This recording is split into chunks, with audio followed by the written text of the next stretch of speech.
Hello everyone വൺ, welcome back to click. ഇന്ന് നമ്മൾ നോക്കാൻ പോകുന്നത് എനർജി സ്റ്റോർഡ് ഇൻ കപ്പാസിറ്ററും ഇൻഡക്ടറും ആണ്. ആദ്യം കപ്പാസിറ്ററിനെയും ഇൻഡക്ടറിനെയും പറ്റി നമുക്ക് ബേസിക് ആയിട്ട് അറിയുന്ന കുറച്ച് കാര്യങ്ങൾ മെൻഷൻ ചെയ്യാം. ഇൻഡക്ടേഴ്സ് ആൻഡ് കപ്പാസിറ്റേഴ്സ് എന്ന് പറയുന്നത് പാസീവ് ഡിവൈസ് ആണ്. ടു ടൈപ്സ് ഓഫ് ഡിവൈസസ് ആണുള്ളത്, ആക്റ്റീവ് ഡിവൈസും പാസീവ് ഡിവൈസും. ആക്റ്റീവ് ഡിവൈസിന്റെ കേസിൽ എന്ന് പറഞ്ഞു കഴിഞ്ഞാൽ എനർജി സപ്ലൈ ചെയ്യാൻ പറ്റുന്നതിനെയാണ്, അതായത് ബാറ്ററി പോലെയുള്ളതിനെയാണ് നമ്മൾ എന്ത് പറയുന്നത്, ആക്റ്റീവ് ഡിവൈസ് എന്ന് പറയുന്നത്. അതേസമയം പാസീവ് ഡിവൈസ് എന്ന് പറഞ്ഞു കഴിഞ്ഞാൽ സർക്യൂട്ടില് എനർജി ഒന്നും സപ്ലൈ ചെയ്യുന്നില്ല. റെസിസ്റ്ററിന്റെ കേസിലാണെങ്കിൽ റെസിസ്റ്റർ എന്ന് പറയുന്നത് പാസീവ് ഡിവൈസ് തന്നെയാണ്, പക്ഷെ റെസിസ്റ്ററിൽ ഉണ്ടാവുന്നത് ഹീറ്റ് ഡിസിപ്പേഷൻ ആണ് മെയിൻ ആയിട്ട്. അതായത് പവർ കൺസ്യൂം ചെയ്യാണ് ചെയ്യുന്നത് റെസിസ്റ്റർ. അതേസമയം ഇൻഡക്ടറും കപ്പാസിറ്ററും അതിൽ നിന്ന് കുറച്ച് ഡിഫറെൻ്റ് ആണ്. അതായത് ഇൻഡക്ടേഴ്സ് മാഗ്നറ്റിക് ഫീൽഡിലും അതുപോലെ തന്നെ കപ്പാസിറ്റേഴ്സ് ഇലക്ട്രിക് ഫീൽഡിലും എനർജി സ്റ്റോർ ചെയ്ത് വെക്കുകയാണ് ചെയ്യുന്നത്. ഓക്കെ, നമുക്കപ്പോ എനർജി സ്റ്റോർഡ് ഇൻ കപ്പാസിറ്ററിന്റെ ഇക്വേഷനിലേക്ക് എങ്ങനെ എത്രയെന്ന് നോക്കാം. ഒരു പാരലൽ പ്ലേറ്റ് കപ്പാസിറ്റർ ഉണ്ടെന്ന് വെച്ച് കഴിഞ്ഞാൽ അതിന് വോൾട്ടേജ് വി ആയിട്ടാണ് കണക്ട് ചെയ്തിരിക്കുന്നത്. ഡി ക്യു ആണ് അതിന്റെ ചേഞ്ച് വരുന്നത്. ചാർജിൽ വരുന്ന ചേഞ്ച് എന്ന് പറയുന്നത് ഡി ക്യു ആണ്. സ്മോൾ ചേഞ്ച് എന്ന് പറയുന്നത് ഡി ക്യു ആണെങ്കിൽ അതാണ് അതിന്റെ പൊട്ടൻഷ്യൽ എനർജി ആയിട്ട് സ്റ്റോർ ചെയ്യുന്നത്. അതിനെ നമുക്ക് U equal to V D Q എന്ന് എഴുതാൻ പറ്റും. അതില് വി എന്ന് പറയുന്നത് കപ്പാസിറ്ററിന്റെ കേസിലുള്ള ഒരു ഇക്വേഷൻ ആണ്. Q is equal to C into V. Okay, Q എന്ന് പറയുന്നത് ചാർജ്, സി എന്ന് പറയുന്നത് കപ്പാസിറ്റൻസ്, വി എന്ന് പറയുന്നത് വോൾട്ടേജ്. അപ്പൊ Q is equal to C V എന്ന് നമുക്ക് എന്ത് ചെയ്യാം, V is equal to Q by C എന്ന് എഴുതാം. ഇത് തിരിച്ച് ഇവിടേക്ക് സബ്സ്റ്റിറ്റ്യൂട്ട് ചെയ്യാം. U is equal to Q by C D Q എന്നല്ലേ വരാം. ഇനി ഇതിനെ ഇന്റഗ്രേറ്റ് ചെയ്യാൻ പോവാണ്. ഇന്റഗ്രേറ്റ് ചെയ്യുമ്പോൾ ഇന്റഗ്രൽ 0 ടു ക്യാപിറ്റൽ ക്യൂ കൊടുക്കണം. ഞാൻ ആണ് ഇന്റഗ്രേറ്റ് ചെയ്യണമെന്ന് വിചാരിക്കുക. അങ്ങനെയാണെങ്കിൽ 1/c പുറത്തേക്ക് എടുത്തു. പിന്നെ വരുന്നത് എന്തായിരിക്കും, ക്യൂ സ്ക്വയർഡ് ബൈ 2. ലിമിറ്റ് കൊടുക്കേണ്ടത് എന്താണ്, 0 ടു ക്യാപിറ്റൽ ക്യൂ ആണ്. Which means Q squared divided by 2c. Okay, ഇതിലെ ക്യൂവിന് നമ്മൾ തിരിച്ച് സി വി എന്നുള്ളത് സബ്സ്റ്റിറ്റ്യൂട്ട് ചെയ്ത് കഴിഞ്ഞാൽ നമുക്ക് ഈ രണ്ട് എക്സ്പ്രഷൻസും ഒബ്റ്റെയിൻ ചെയ്യാൻ പറ്റും. ഹാഫ് സി വി സ്ക്വയർ അതുപോലെ തന്നെ ഹാഫ് ക്യൂ വി. അപ്പൊ മൂന്ന് ഇക്വേഷൻ ആണ് നമുക്ക് മെയിൻ ആയിട്ടുള്ളത്. Q squared by 2c, half C V squared, half Q V. ഇതൊക്കെ എന്തിന്റെ ഇക്വേഷൻ തന്നെയാണ്, എനർജി സ്റ്റോർഡ് ഇൻ കപ്പാസിറ്ററിന്റെ ഇക്വേഷൻ ആണ്. ഓക്കെ, അതേസമയം ഇൻഡക്ടറിന്റെ കേസിലാവുമ്പോൾ ഒരു ഇ എം എഫ് ഇൻഡ്യൂസ് ചെയ്യാണ് ചെയ്യേണ്ടത്. നമ്മൾ പറഞ്ഞു ഓൾറെഡി, ഇൻഡക്ടറിൽ എന്താണ്, മാഗ്നറ്റിക് ഫീൽഡിലാണ് എനർജി സ്റ്റോർ ചെയ്യുന്നതെന്ന് പറഞ്ഞു. അപ്പോൾ കറണ്ട് പാസ് ചെയ്യുമ്പോൾ ഇൻഡക്ടറിൽ ഒരു ഇ എം എഫ് ഇൻഡ്യൂസ് ചെയ്യും. ഈ ബാക്ക് ഇ എം എഫ് കറണ്ടിന്റെ ഫ്ലോനെ ഒപ്പോസ് ചെയ്യും. അപ്പൊ നമ്മൾ എന്ത് ചെയ്യണം, ഇതിനെ ഒപ്പോസ് ചെയ്യുന്ന തരത്തില് work has to be done. Energy stored in inductor ആയിട്ട് യൂസ് ചെയ്യുന്നതെന്ന് പറയുന്നത് ഹാഫ് എൽ ഐ സ്ക്വയർ ആണ്. എൽ എന്ന് പറയുന്നത് ഇൻഡക്റ്റൻസും ആൻഡ് ഐ എന്ന് പറയുന്നത് കറണ്ടും. അതിൽ കൂടെ പാസ് ചെയ്യുന്ന കറണ്ടിനെയാണ് മെയിൻ ആയിട്ട് ഡിപ്പെൻഡ് ചെയ്യുന്നത്. അപ്പോൾ എനർജി സ്റ്റോർഡ് ഇൻ ഇൻഡക്ടറിന്റെ ഇക്വേഷൻ എന്ന് പറയുന്നത് ഹാഫ് എൽ ഐ സ്ക്വയർ ആണ്. ഇനി നമുക്ക് ഈ കപ്പാസിറ്റേഴ്സും ഇൻഡക്ടേഴ്സും വെച്ച് അതിന്റെ കൺസെപ്റ്റുകൾ വെച്ചിട്ട് നമുക്ക് മുൻ വർഷങ്ങളിൽ ചോദിച്ചിട്ടുള്ള കുറച്ച് കേരള PSCയുടെ കുറച്ച് ക്വസ്റ്റ്യൻസ് നോക്കാം. ഓക്കെ, ഫസ്റ്റ് ക്വസ്റ്റ്യൻ, ഒരു 1 microfarad capacitor is charged to 400 volt. Find the value of voltage to which capacitor is discharged if 0.06 joule energy is removed from capacitor. അപ്പൊ നമ്മുടെ കയ്യിൽ ഒരു 1 മൈക്രോഫാരഡിന്റെ കപ്പാസിറ്റർ ഉണ്ടെന്ന് പറഞ്ഞിട്ടുണ്ട്. C is equal to 1 microfarad ആണ്. V is equal to 400 volt ആണ് initially. അപ്പൊ നമുക്ക് അതിന് V1 എന്ന് കൊടുക്കാം, അല്ലെങ്കിൽ V എന്നോ നിങ്ങൾ എന്താണ് നൊട്ടേഷൻ കൊടുക്കാൻ ഉദ്ദേശിക്കുന്നത് വെച്ച് കഴിഞ്ഞാൽ അത് കൊടുക്കാം. ഞാൻ ഇപ്പോൾ ഇവിടെ V1 എന്നാണ് കൊടുക്കുന്നത്. അപ്പൊ V1 ഈക്വൽ ടു 400 വോൾട്ട് ആണ് ഇനീഷ്യലി ചാർജ് ചെയ്തത്. അത് കഴിഞ്ഞിട്ട് ഡിസ്ചാർജ് ചെയ്ത് 0.06 ജൂൾ എനർജി പോയിട്ടുണ്ടെന്ന് പറയുന്നുണ്ട്. ആ സമയത്തെ V2 എന്താണെന്നാണ് നമ്മുടെ ക്വസ്റ്റ്യൻ. അപ്പൊ ആദ്യം നമുക്ക് സിയും V1 പറയുന്നതിന് നമുക്ക് ആദ്യം ഇതിന്റെ എനർജി സ്റ്റോർഡ് ഇൻ കപ്പാസിറ്റർ കണ്ടുപിടിക്കാം. U is equal to half CV square, which is equal to half into 10 raised to minus 6 into V എത്രയാണ് 400 സ്ക്വയർ. ഇത് നിങ്ങൾക്ക് സോൾവ് ചെയ്യുമ്പോൾ കിട്ടുക 0.08 ജൂൾ എന്നാണ്. ഓക്കെ, അപ്പൊ energy stored in capacitor at ഫസ്റ്റില് നമുക്ക് U കിട്ടി. ഇനി നമുക്ക് അറിയുന്ന കാര്യം എന്ന് പറഞ്ഞു കഴിഞ്ഞാൽ അതിൽ നിന്ന് 0.06 ജൂൾ എനർജി റിമൂവ് ചെയ്ത് കഴിഞ്ഞിട്ട് ഉള്ള സമയത്തെ വോൾട്ടേജ് ആണ് ചോദിക്കുന്നത്. അതായത് U1 നിന്ന് 0.06 ജൂള് എനർജി റിമൂവ് ചെയ്തിരുന്ന സമയത്തെ U1 സബ്സ്റ്റിറ്റ്യൂട്ട് ചെയ്യുമ്പോൾ 0.08 മൈനസ് 0.06 ചെയ്യുമ്പോൾ 0.02 ജൂൾ ആണ്. അപ്പൊ എന്ത് വരുന്നത്, ഇപ്പോ ഡിസ്ചാർജ് ചെയ്തതിന് ശേഷം ഉള്ള കപ്പാസിറ്ററിന്റെ എനർജി എന്ന് പറയുന്നത്. അപ്പോൾ നമുക്ക് U2 അറിയാം. U2 is equal to half, കപ്പാസിറ്റൻസിന്റെ വാല്യൂല് വ്യത്യാസമൊന്നുമില്ല, 1 മൈക്രോ ഫാരഡ് തന്നെയാണ്. 1 into 10 raised to minus 6. V2 നമുക്ക് അറിയില്ല, V2 സ്ക്വയർ. ഇതിലാകെ V2 അല്ലേ നമുക്ക് അൺനോൺ ആയിട്ടുള്ളൂ. V2 സ്ക്വയറിന്റെ വാല്യൂ കണ്ടുപിടിക്കാം. V2 square is equal to, ഇതാണ് ആൻസർ വരിക. അതിന്റെ സ്ക്വയർ റൂട്ട് എടുക്കുക, V2 ഇസ് ഈക്വൽ ടു, അപ്പൊ എന്ത് വരും 200 വോൾട്ട്. ഓപ്ഷൻ ബി ചെറിയൊരു ആപ്ലിക്കേഷൻ വരുന്ന തരത്തിലുള്ള ക്വസ്റ്റ്യൻ ആണ്. Okay, next question, how much energy is stored by inductance of 100 millihenry. അപ്പൊ L is equal to 100 millihenry എന്ന് തന്നിട്ടുണ്ട്. പിന്നെ ഒപ്പം തന്നിട്ടുള്ളത് നമുക്ക് I is equal to 1 ampere current ആണെന്നും പറഞ്ഞിട്ടുണ്ട്. അങ്ങനെയാണെങ്കിൽ നമുക്ക് എനർജി കണ്ടുപിടിക്കാം. ഇപ്പൊ തന്നെ നമ്മൾ ഇക്വേഷൻ പറഞ്ഞല്ലോ, ഹാഫ് LI സ്ക്വയർ ചെയ്യാം. Half into 100 into 10 raised to minus 3 into 1.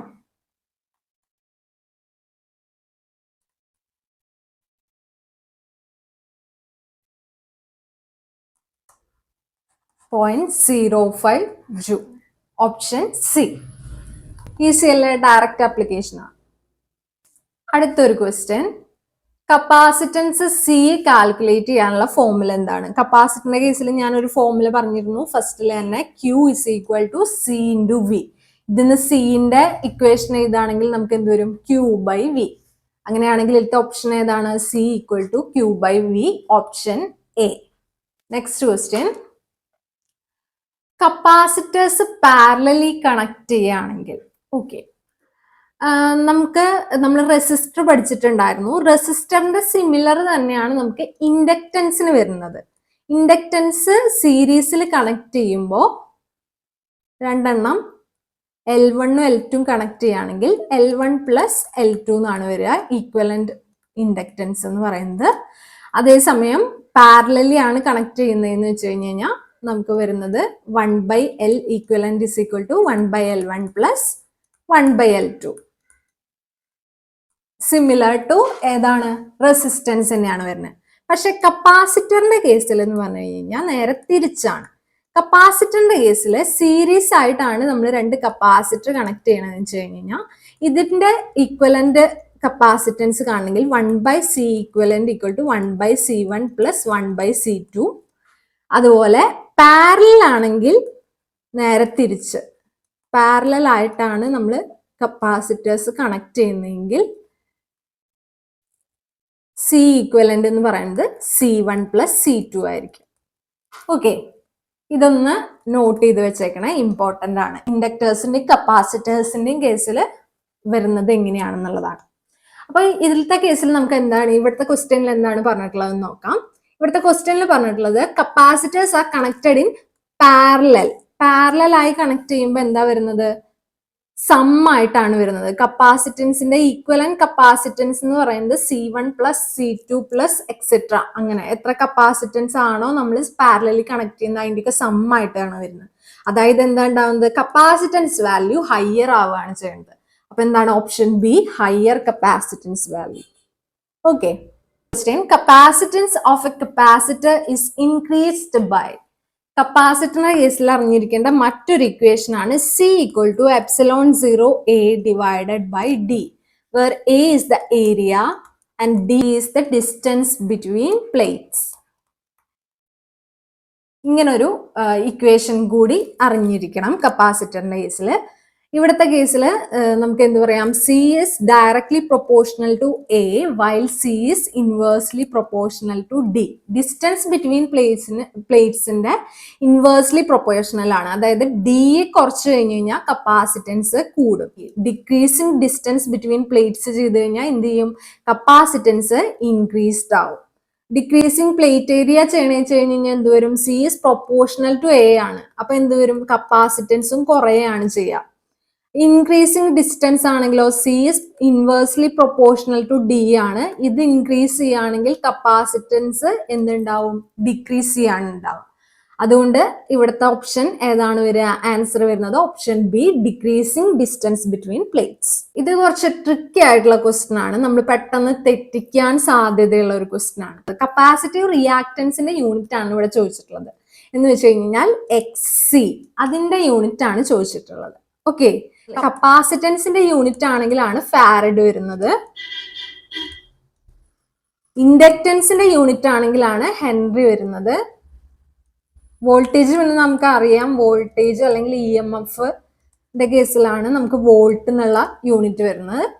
ഇവിടുത്തെ കേസിൽ എന്താണ്, കപ്പാസിറ്റീവ് റിയാക്ടൻസ് ആണ്. എന്ന് വെച്ച് കഴിഞ്ഞാൽ ഈക്വലന്റ് ടു റെസിസ്റ്റൻസ് ആണ്, അതിന്റെ യൂണിറ്റ് വരിക ഓം ആണ്.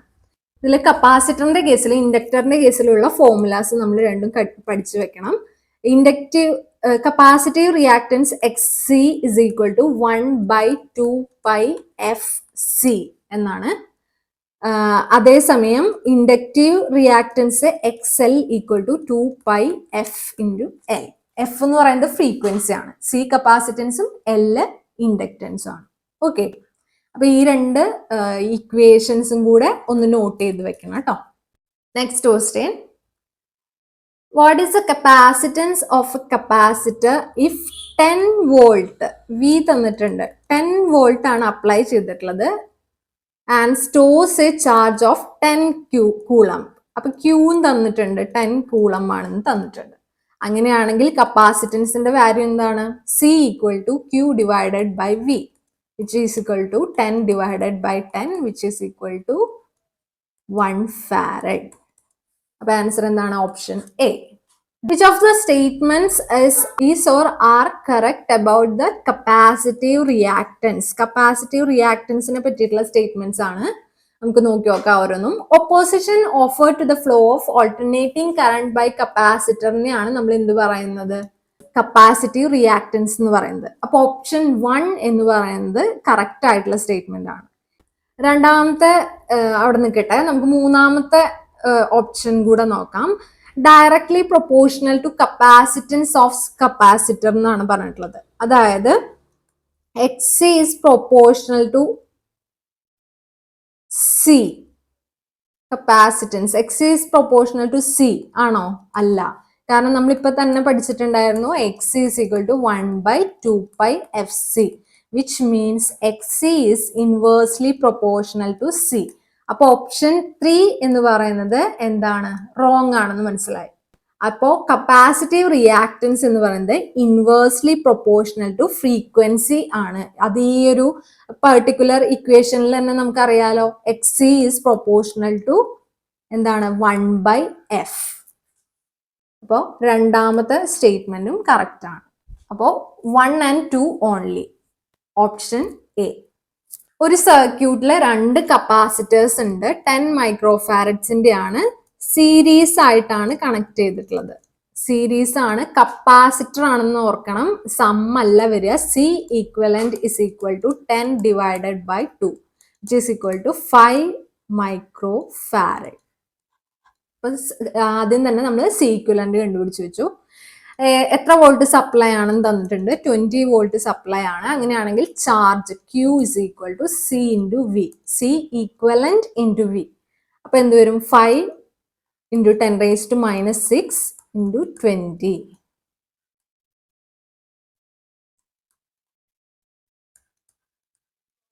100 micro coulomb. Option B direct substitution ആണ്. ഓക്കെ, അടുത്ത ക്വസ്റ്റ്യൻ. ഇൻഡക്ടർ ആണ്, 1 ഹെൻറി ആണ് ഇൻഡക്റ്റൻസ് തന്നിട്ടുണ്ട്. ഒരു 100 വോൾട്ട് 50 ഹെഡ്സ് AC സപ്ലൈ ആയിട്ടാണ് കണക്ട് ചെയ്തിട്ടുള്ളത്. റിയാക്റ്റൻസ് ഓഫേർഡ് ആണ് ചോദിക്കുന്നത്. എന്ന് വെച്ച് കഴിഞ്ഞാൽ ഇൻഡക്റ്റീവ് റിയാക്റ്റൻസ് നമ്മളിപ്പോ ഈ ഇക്വേഷൻ പഠിച്ചിട്ടുണ്ടായിരുന്നു, 2πf into L which is equal to 2 into 3.14 into എഫിന്റെ വാല്യൂ എത്രയാണ് ഇവിടെ തന്നിട്ടുള്ളത്? ഫ്രീക്വൻസി 50 ഹെഡ്സ് ആണ് തന്നിട്ടുള്ളത്. അപ്പൊ 50 ഇൻറ്റു 1 ഹെൻറി ആണെന്നാണ് പറഞ്ഞിട്ടുള്ളത്. അപ്പൊ എന്തുവരും? 314 ഓം. ഇവിടെ തെറ്റിപ്പോവാനുള്ള സാധ്യത കൂടുതലാണ്, കാരണം 2 340ന്റെ ഓപ്ഷൻസ് വരുന്നുണ്ട്. അതിന്റെ ഒപ്പം വരുന്ന കിലോമും ഓമിലുമാണ് വ്യത്യാസമാകെ ഉള്ളത്. അപ്പൊ അങ്ങനെ ഓപ്ഷൻസ് വരുമ്പോൾ ശ്രദ്ധിച്ച് ചെയ്യണം. ഇവിടുത്തെ കേസിൽ 314 ഓം എന്നുള്ളത് മാത്രമാണ്. അപ്പൊ option C. Next question. Which of the following expressions gives the amount of energy stored in an inductor? Energy stored in an ഇൻഡക്ടറിന്റെ ഇക്വേഷൻ എന്താണ്? E is equal to half Li square എന്ന് വെച്ച് കഴിഞ്ഞാൽ 0.5 Li square. Option B direct question. Next question. AC സർക്യൂട്ടില് power consume ചെയ്യുന്ന element ഏതാണ്? ഇത് നമ്മൾ തുടക്കത്തിൽ തന്നെ പറഞ്ഞു. ഏതാണ്? റെസിസ്റ്റൻസ് ആണ് ഹീറ്റ് ആയിട്ട് എനർജി ലോസ് ആവുന്ന തരത്തില് പവർ കൺസ്യൂം ചെയ്യുന്നത് ഒരു സർക്യൂട്ടില്. ഇൻഡക്റ്റൻസും കപ്പാസിറ്റൻസും എന്താണ് ചെയ്യുന്നത്? എനർജി സ്റ്റോറിങ് ആണ് ചെയ്യുന്നത്, ആസ് മാഗ്നറ്റിക് ഫീൽഡും ഇലക്ട്രിക് ഫീൽഡും. ഓക്കെ, അപ്പൊ ഇവിടുത്തെ ആൻസർ എന്താ വരിക? 3 ഓൺലി. Option D. റെസിസ്റ്റൻസ് ആണ് കൺസ്യൂം ചെയ്യുന്നത് power. Next question. What will be the equivalent inductance seen between the terminal A, B in the given circuit? നമുക്കൊരു സർക്യൂട്ട് തന്നിട്ടുള്ള സർക്യൂട്ട് എന്ന് പറയുന്നത് ഇതാണ്. ഇത് നമ്മൾ ഇന്നലെ പഠിച്ച റെസിസ്റ്റൻസിന്റെ പോലെ തന്നെയാണ് ഇൻഡക്റ്റൻസ് എന്ന് പറഞ്ഞിട്ടുണ്ടായിരുന്നു. അപ്പൊ നമുക്ക് എന്ത് ചെയ്യാൻ പറ്റും? ഈ ഒരു സർക്യൂട്ടിനെ സ്റ്റാറിനെ ഡെൽറ്റ ആക്കി മാറ്റുകയാണെങ്കിൽ എന്ത് ചെയ്യാൻ പറ്റും? ഈ സർക്യൂട്ട് സോൾവ് ചെയ്തെടുക്കാൻ പറ്റും. പുറത്തെ ഒക്കെ അതുപോലെ തന്നെ നമ്മൾ വരച്ചു. ഈ ഡെൽറ്റ ആക്കി കഴിയുമ്പോൾ ഇതിന്റെ അക്രോസ് ഒരെണ്ണം വരും, ഇതിന്റെ അക്രോസ് ഒരു ഇൻഡക്റ്റൻസ് വരും. അതിന്റെ വാല്യൂ നമുക്ക് കണ്ടുപിടിക്കാം കേട്ടോ. ഇതിന്റെ അക്രോസും വരും. ഇതുമാണ് AB എന്ന് പറയുന്ന 2 ടെർമിനൽസ്. ഓക്കെ, അപ്പോൾ ഇതൊക്കെ 3 ആണെന്ന് നമ്മൾ ഓൾറെഡി തന്നിട്ടുണ്ട്. സ്റ്റാറിനെ ഡെൽറ്റ ആക്കുമ്പോൾ എന്താണ്? ഈക്വൽ റെസിസ്റ്റൻസ് അല്ലെങ്കിൽ ഇവിടെ ഇൻഡക്റ്റൻസ് ആണ്. റെസിസ്റ്റൻസിന്റെ അതേ കേസ് തന്നെയാണ് എന്തിലും വരുന്നത്? ഇൻഡക്റ്റൻസിലും വരുന്നത്. അതുകൊണ്ട് നമുക്ക് എന്ത് പറയാൻ പറ്റും? 3R എന്നുള്ളതായിരുന്നു നമ്മുടെ ഈക്വൽ റെസിസ്റ്റൻസ് ആണെങ്കിൽ. R എന്ന് പറയുന്ന ഈക്വൽ റെസിസ്റ്റൻസ് ആണ് വരുന്നതെങ്കിൽ ഇവിടുത്തെ ആറിന്റെ വാല്യൂ എന്താണ്? 1 ഹെൻറി ആണ്. അപ്പോൾ ഇവിടുത്തെ കേസിൽ 3 ഇൻറ്റു 1 3 ഹെൻറി. ഓക്കെ, റെസിസ്റ്റൻസിന് പകരം ഇവിടെ എന്താണ്? ഇൻഡക്റ്റൻസ് ആണെന്നുള്ള വ്യത്യാസമേ ഉള്ളൂ കേട്ടോ. അപ്പോൾ ഇവിടെ എന്ത് വരും? 3 ഇൻറ്റു 1 3 ഹെൻറി ആണ്. ഇതിന്റെ 3ന്റെയും അവിടെ പാരലൽ ആയിട്ട് വരാൻ പോകുന്നത്. പാരലൽ ആയിട്ട് വന്നു കഴിഞ്ഞാൽ എന്താണ്? 3/2 അല്ലെ? ഇവിടെ 3/2, ഇവിടെ 3/2, ഇവിടെ 3/2. ഇതാണ് AB എന്ന് പറയുന്ന ടെർമിനൽസ്. ഓക്കെ, ഇതിനെ നമുക്ക് എങ്ങനെ എഴുതാം? രണ്ടും സീരീസിലായതുകൊണ്ട് 3/2 പ്ലസ് 3/2 വരും, 6/2 3 വരും. ഇവിടത്തെ ഉണ്ടായിരുന്നത് 3/2ന്റെ വാല്യൂ ആക്കി എഴുതിയെന്നേ ഉള്ളൂ, 1.5. ഓക്കെ, ഇനി നമ്മൾ എന്താണ്? സാധാരണ പോലെ ഇത് രണ്ടും പാരലൽ ആണ് വരുന്നത്. AB ടെർമിനലിന്റെ അവിടെ ഈ 2 ഇൻഡക്ടറും പാരലൽ ആണ് വരുന്നത്. അപ്പൊ എന്താ ചെയ്യേണ്ടത്? 3 ഇൻറ്റു 1.5 ഡിവൈഡഡ് ബൈ 3 പ്ലസ് 1.5. രണ്ടിന്റെയും ആൻസർ 4.5 ആയതുകൊണ്ട് എന്ത് വരും? 1. Next question. കപ്പാസിറ്റർ സ്റ്റോർ ചെയ്യുന്ന ചാർജ് എത്രയാന്ന് പറയുന്നത്. അതായത് Q is equal to 0.2 Coulomb ആണെന്ന് പറഞ്ഞിട്ടുണ്ട്. വോൾട്ടേജും തന്നിട്ടുണ്ട്, V is equal to 10 volt. അങ്ങനെയാണെങ്കിൽ കപ്പാസിറ്റൻസ് ആണ് ചോദിച്ചിട്ടുള്ളത്. C is equal to എന്താണ്? Q by V, which is equal to 0.2 divided by 10 വരും, which means 0.02 farad. Option B.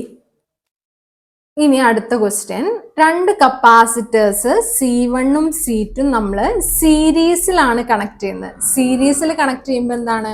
1/C equivalent is equal to 1/C1 plus 1/C2.